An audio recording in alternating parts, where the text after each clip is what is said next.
May I kindly request all participants to remain seated as we commence the last session of the summit. I am honored to welcome all the distinguished speakers to the dais.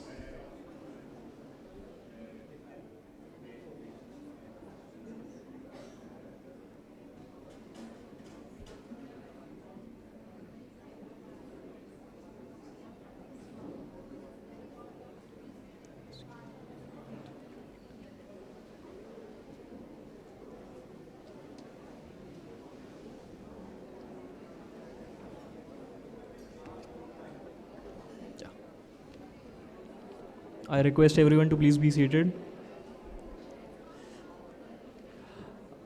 I would like to invite Ms. Seema Arora, Deputy Director General, Confederation of Indian Industry, to deliver the opening remarks.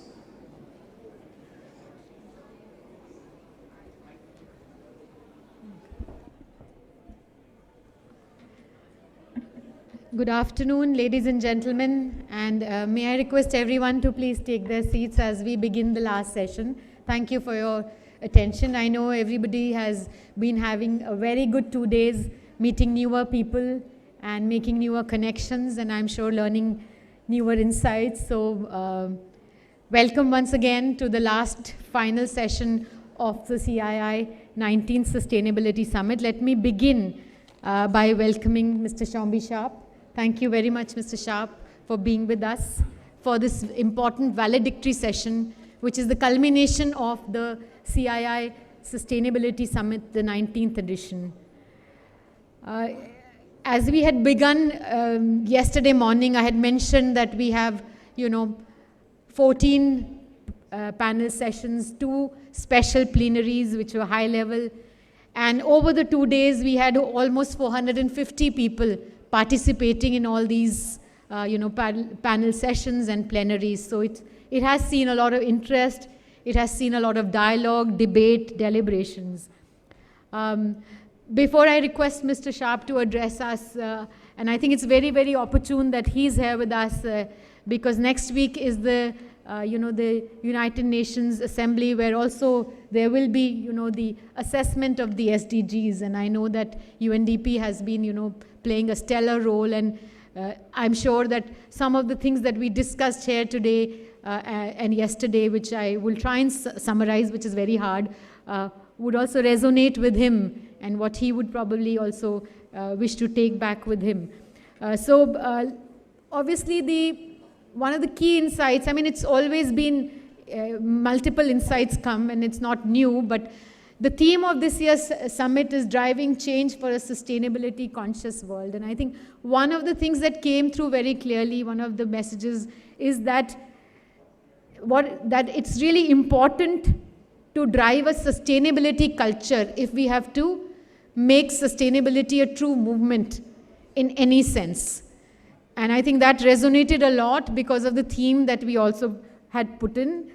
And it's not just cultures within an organization, but also it is individually. How do we culturally become more sustainable as an individual, as a community, as a society, as, of course, organizations, as nations, and then, of course, hopefully the world also becomes more sustainable. So the importance of actually driving this culture of sustainability. And we can have a lot of sustainability strategies, but to ensure that these sustainability strategies are successful, the cultural aspect is very important, and that's the key message. So, sometimes I have seen that, companies grow, they acquire a lot of other companies, and that's very good because they acquire new skill sets. But none of that translates into business because the culture doesn't marry between the two organizations. And it's similar with the sustainability thing. We can have beautiful sustainability strategies, low carbon, but if we do not integrate it into every day how we will operationalize it, and that's what I call the culture, I don't think we can actually make that transition. And that's a message that came out from the summit, and it's not a message I'm bringing, but the summit, and I think that was very important. Aligned with this was the message that sustainability is a social goal, and that was very interesting again. And again, it resonates with the SDGs, I think, because sometimes we forget that all of this is interconnected, right? It's not just about efficiency, it's not just about circularity, it's also about climate justice, it's also about equity, it's also about inclusivity. So I think that also came through, that sustainability is a social goal. And why it's a social goal? Because finally, what do we want? We want each and every part and each and every stakeholder to have access to a dignified lifestyle. At least that is what, I mean, I'm saying this because we are talking from a sustainability point of view, that if we have to look at the common good, then what is the common denominator? That everybody, every stakeholder has, access to dignified lifestyle, and we can define what are the parameters, but I'm not going there. And therefore, we need to look at it as a social goal. And one of the key things to do that is, and as industry, then it comes back to us, as industry, as people, and it was said by the minister himself, that we need to move from mindless consumption to mindful utilization. I think a very strong message. We need to consume. It's not that don't consume, because that drives growth. So businesses have to create the products and services. People have to use those products and services. The economies have to grow. So nobody's saying don't do that.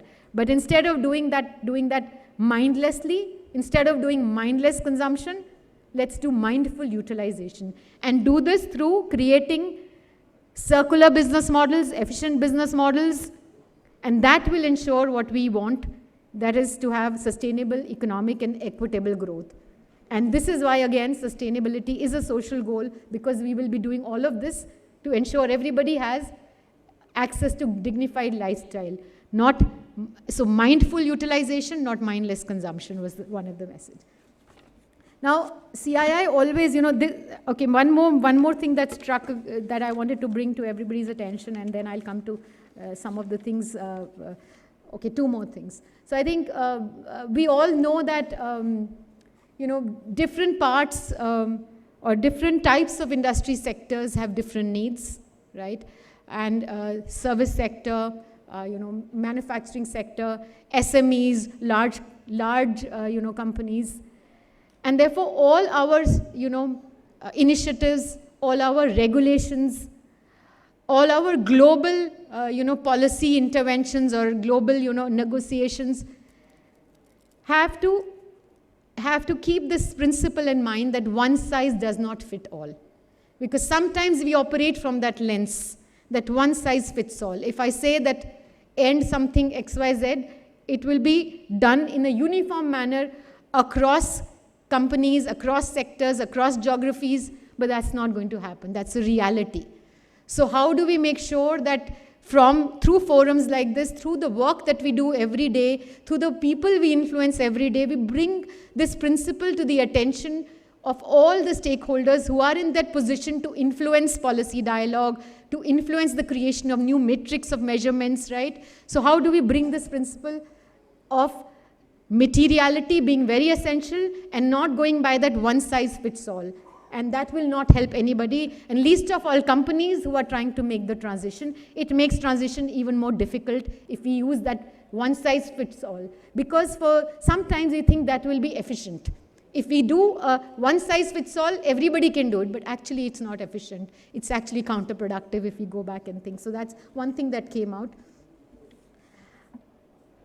We have been talking a lot about value chain, and we recognized, the value chain partners who had done tremendous work. And again, I think we'll continue to do this. We need to grow this multiple times. What came out very clearly was that this value chain work is anchored very strongly in partnership. It cannot work if the sourcing company doesn't look at the value chain partners using that partnership and mentorship approach. It's not that thou shalt do this. That will not work. It is, how can I help you achieve it? And I help you achieve this because I also want to achieve it, and you are a partner for me, and I will help you do it. So it has to be through that hand-holding, mentorship approach that we need to do this. And again, all the tools that we provide to do this, including finance, also has to come through using that approach. So these were some of the key thoughts, and there were many around water, around nature positivity, around, nature positive action, responsible action, inclusivity. But I think key messages through all the sessions and tracks were some of these that I could pick up, and my team also helped me. CII, as was mentioning earlier, I think to Mr. Sharp, so while all this conversation, we have the thought leaders from industry, from different sectors coming and talking, and we focus not more on the problem, but on the opportunity, and how do we bring scale in terms of the solutions, because pilots are good, but we need to scale. So that's what we've been focusing. And as CII, therefore, what we did during the summit was we launched a lot of our tools and frameworks and initiatives and reports, which we believe will help all of this action to accelerate and scale. So that's what we did. We brought the focus on adaptation. We had the report on building climate resilience for industry. We had a very detailed discussion. We came up with some takeaways that how we will take this forward. And that's our agenda as CII with all of you going forward the next year. Similarly, we launched the tool for the Eco Edge, where we will now have many more value chain partners bring in their data. We create the common baseline. We take learnings and we scale it up many-fold. We also had a compendium on CSR best practices using technology, being launched, where again, I think these will act as we are uplifting these case studies because they are being spotlighted for more action. That is what we will do. And of course, we had these roundtables on clean air pathways, on India Plastic Pact and circularities, which will continue to take the ideas forward through our initiatives. So this is how CII weaves in through these conversations, bringing those, publications, bringing those tools, etc., to make sure that we enable all of you to do this at a faster pace and at scale, and that's what we do. By the way, all of this will also translate into insights that we take to different policymakers at different levels. So we had the additional secretary from the textile ministry come in, and we know that basis his address and the work that he saw was done with the automotive sector. They are keen to look at the textile sector taking on Eco Edge at a much larger scale, working on the clusters of textile sector. Similarly, the work that we did on adaptation, I mentioned, we will be going and feeding that into the National Adaptation Plan and many more things. So not only will we continue to work with all of you in industry, but it will also feed into policy. So this was what I wanted to just, for Mr. Sharp also recap, but also for all of you recap, that this is what we heard. Hopefully there were many more things, and I cannot say all of them in 5-7 minutes, but the key messages and how CII will continue to take it forward through the center's activities and many more touch points of CII. And with this, thank you very much for your attention, and I hand it back to Mayank. Thank you. Thank you, ma'am. I now have the privilege of inviting Mr. Shombi Sharp, UN Resident, Coordinator of India, to deliver the special address.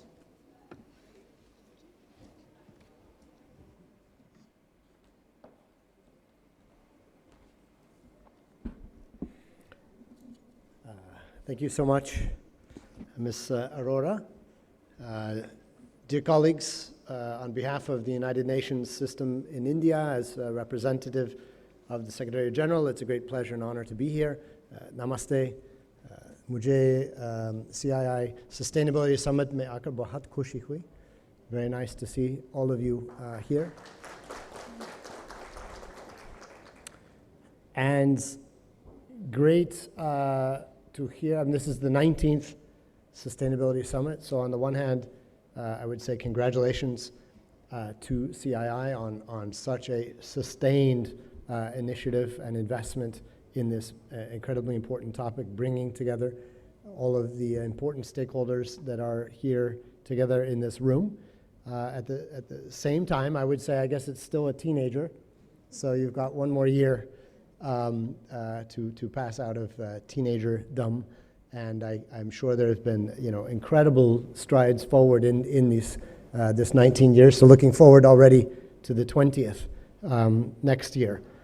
I understand, and looking at the agenda, I see that there are really have been truly incredible sessions, 14 different sessions, as you mentioned, Seema. So I wish I could have been here the whole time.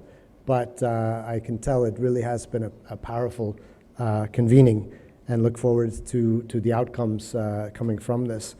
Now, I think just as is no secret, I mean, the reason that this is so critically important is that the world is beset by crisis, and every where we look, you open up the newspaper, look at your device, watch the news, you see all of these crises that we are facing. The annual Sustainable Development Goals report has shown us that, as you've probably heard, only 17%, less than a fifth of the global goals are on target, targets are on track, and fully a third have either come to a halt or are actually reversing. We look at gender equality, women's empowerment. At present trends, we're hundreds of years away from achieving gender equality, which is, I would argue, and the Secretary General would argue, he says this is the unfinished business of our time, the single greatest, most important investment in achieving and unlocking the potential across the world of households, of communities, of businesses, of nations. We look at climate. Climate is changing at a frightening pace. You used to have to, if you wanted to sort of think, what was the hottest year on record or what was the hottest month on record, you had to go and Google and do some research. Now you don't have to. It was just last month. It was just last year. It's, we're breaking this record, and it's not a record you want to be breaking practically, each and every month it feels like. And, one can imagine the frightening scenario when, as a diliwala, me diliwala hoon, how hot it can get now.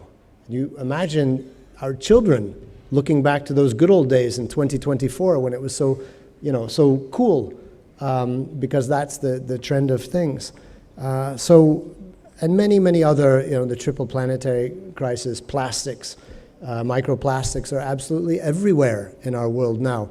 The deepest trench in the deepest sea to the human womb, and now in the human brain. So microplastics are absolutely everywhere. So we have to, so that's the reality we live in. But the good news is there's much reason to be optimistic as well. And I want to speak about sort of, two streams of optimism that are very much relevant to this gathering in this place. The first of all, the first stream is you, business. And I think, Seema, you were talking about this sustainability conscious world, right? It wasn't too long ago that speaking about sustainability was a little bit of a niche. You had to really be cutting edge or really interested in the space to be thinking about that, certainly in the business environment. And now it's very much mainstream, that consciousness is there. We haven't translated enough that consciousness into action, but at least the consciousness is there, and that's an important development. So from micro to small to medium and global multinationals, businesses are simply the most powerful engine to deliver on the 2030 agenda and beyond. And that's very clear now. We understand very clearly. Certainly it's not, the international community, development community, we have a role to play in terms of complementing and helping to unlock potential there. But it's definitely no longer about large development budgets. Even governments as large and capacitated as India's, even governments do not have, it's beyond them. They do not have the resources to deliver what we need to deliver. But business does. Business does. And of course, it's a very large tent. But the private sector does have the muscle and the capacity to do that through creating jobs, through building skills, 21st century skills, spurring innovation, providing the infrastructure, often together in partnership with the public sector, with government, providing affordable goods and services in a sustainable, through a sustainable business model and process and value chain. Business can. The financing gap that we look at, we estimate now something like $4 trillion a year to fund the Sustainable Development Goals. That sounds huge, and it is. But when you look at capital markets, for example, I see different estimates, but let's just say $120 trillion in capital markets. So the money is there. It's about channeling and incentivizing the spending of the capital that we have in the right way. And this could, estimates show, additionally unleash trillions of dollars in business opportunities by focusing on the Sustainable Development Goals through opportunities in food security, in sustainable cities, smart cities, renewable energy, health systems, and such. So that's one. The second stream for optimism is India, right here and right now. 1/6 of humanity. The world's greatest, I like to say greatest youth generation. Greatest in the sense of more young minds to tap for solutions than any country has ever had before. And we see that. We see the young generation here in India coming up with incredible energy and ideas and innovations to help us unlock some of these wicked challenges that we face. We see a fast-growing economy, large economy, the 5th largest economy now in the world, maybe the 3rd by 2030. We see a very dynamic private sector and industry and innovation sector, world-class digital public infrastructure, digital public goods as well.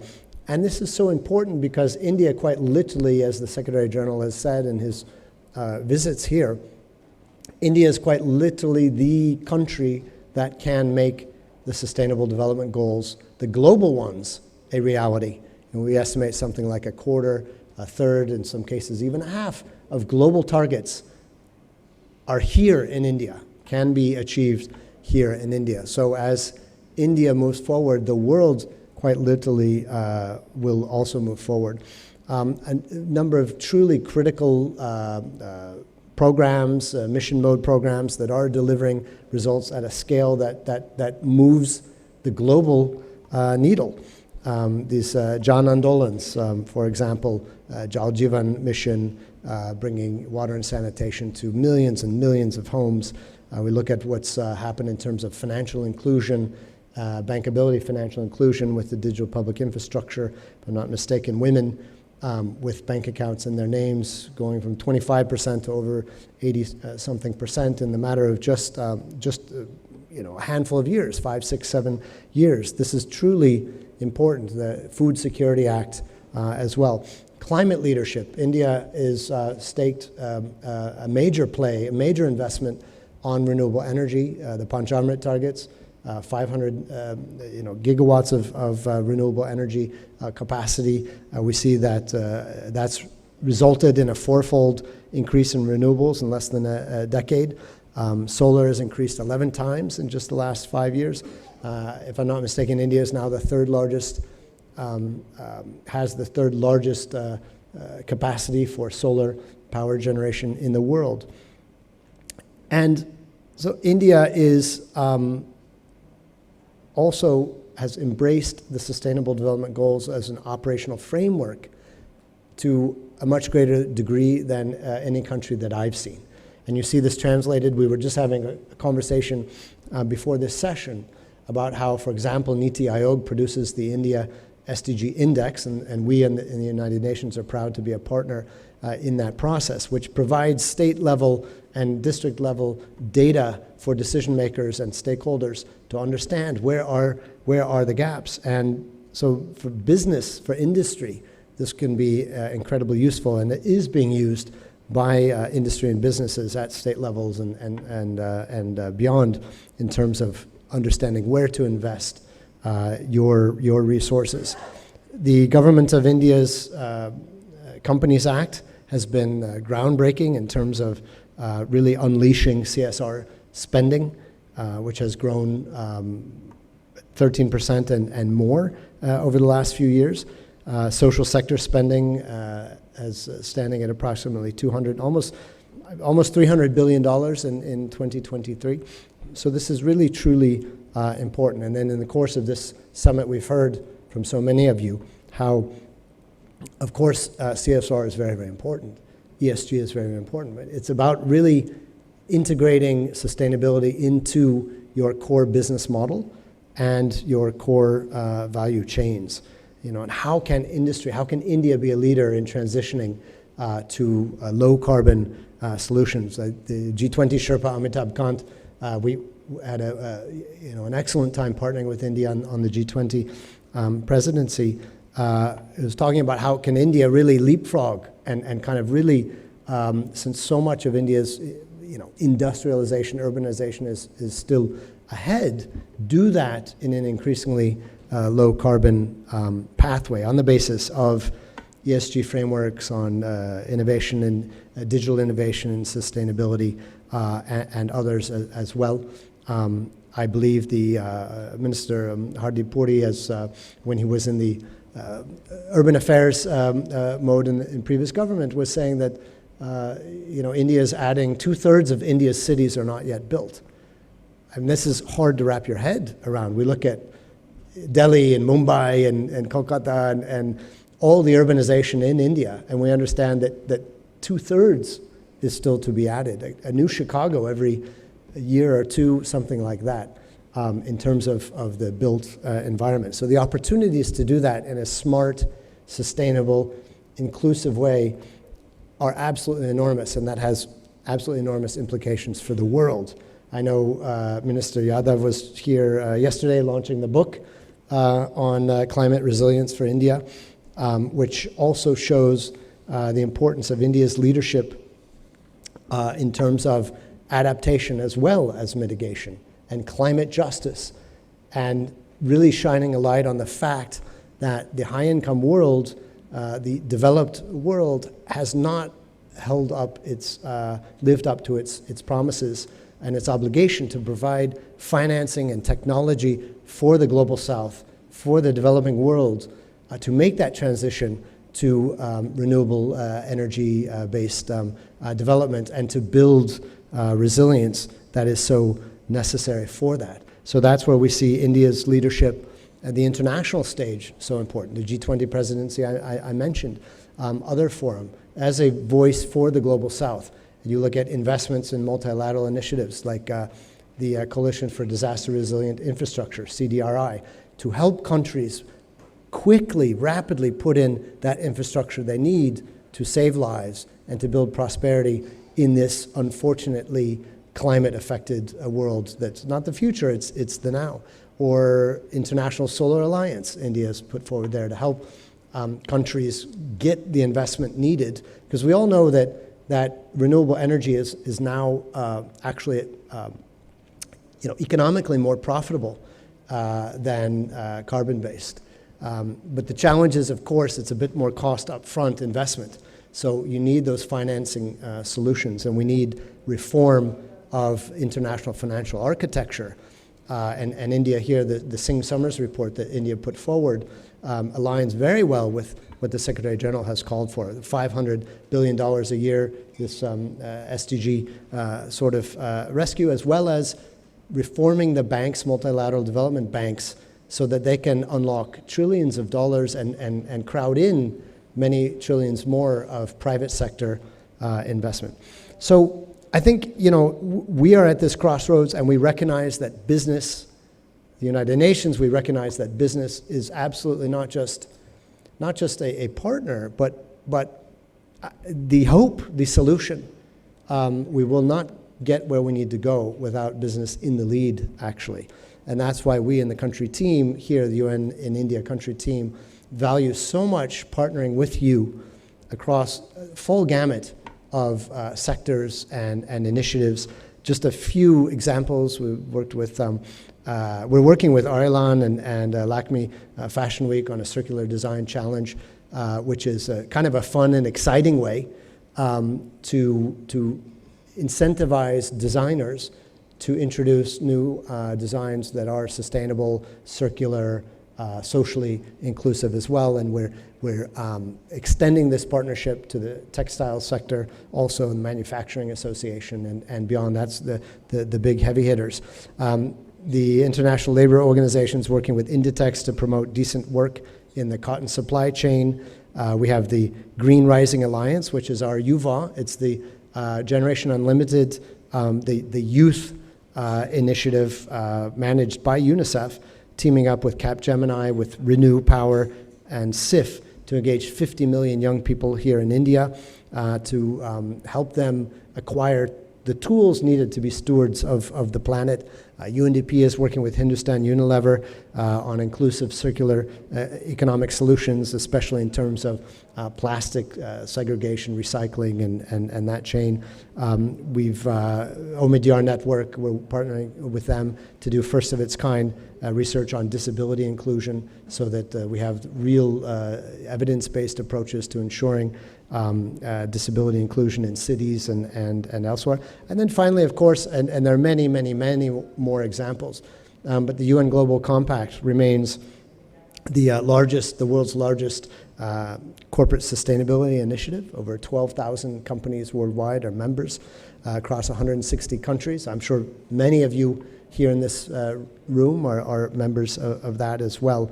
But we know that we have to reform. The call for reform of multilateralism is clear, and India's voice, again, on behalf of the Global South, is very clear front and center on that. As a result, the world is gathering, actually sort of starting to gather right now in New York for the General Assembly. This one is dubbed the Summit of the Future, and this is where the world's leaders are coming together to make, hopefully, I believe they are, ambitious commitments to reform. The texts are sort of in draft, they're being negotiated by the various negotiation teams, but we expect within this compact for the future to have ambitious language and commitments on, for example, reform of the Security Council. I think we're all very aware of the need for that to reform.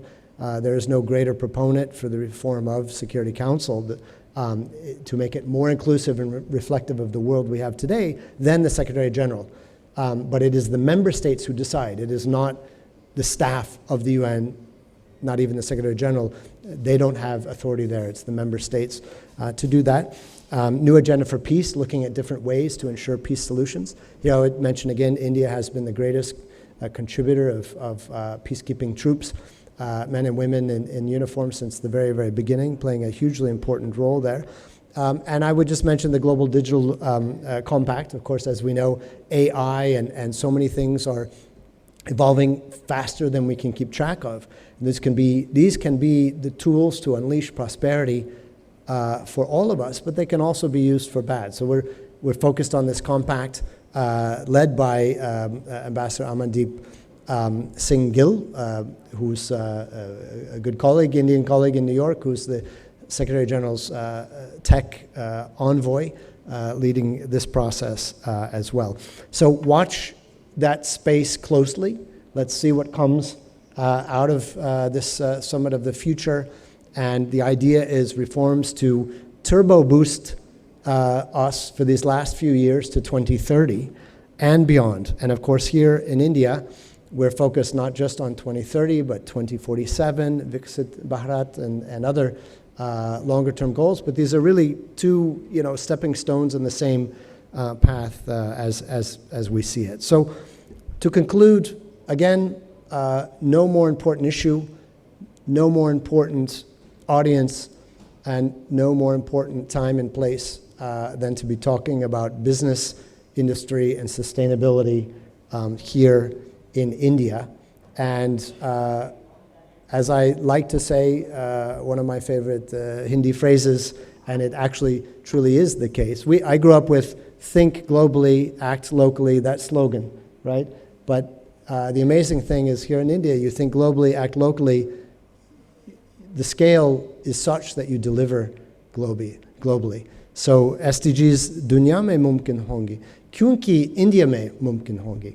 बहुत बहुत धन्यवाद.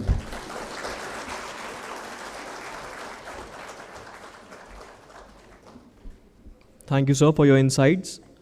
As we come to the close of the session, I would like to invite Ms. Seema Arora to wrap up the session.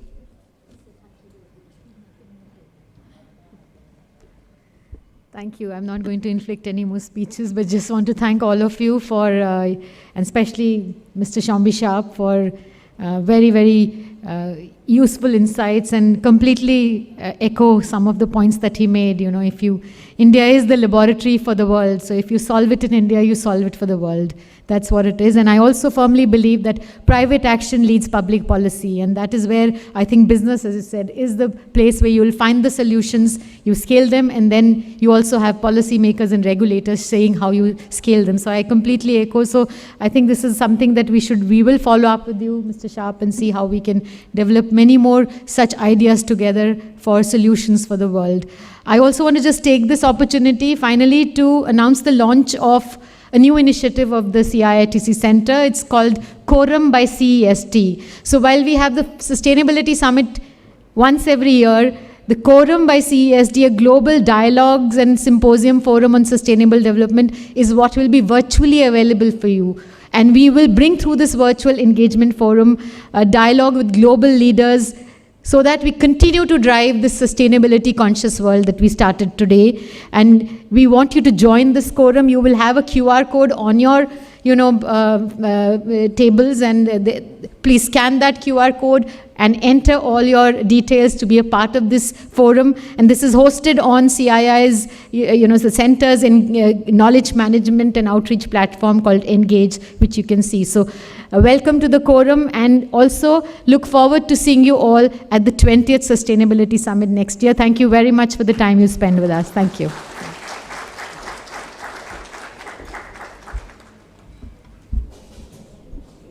Thank you, ma'am. May I request our eminent speakers to kindly step forward for a photograph?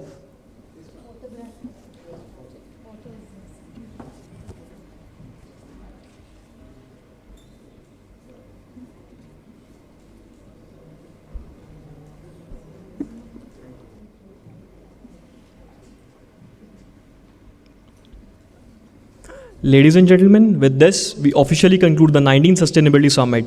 We extend our deepest gratitude to all our distinguished dignitaries, speakers, and participants for their valuable time and insights throughout this event. A special thank to our sponsors, whose generous support has been instrumental in making the summit possible. Before you leave, we kindly request all participants to drop their lanyard at the registration counter for reuse at future events as a part of sustainability effort. Thank you once again, and we look forward to welcome you at our upcoming events. Thank you.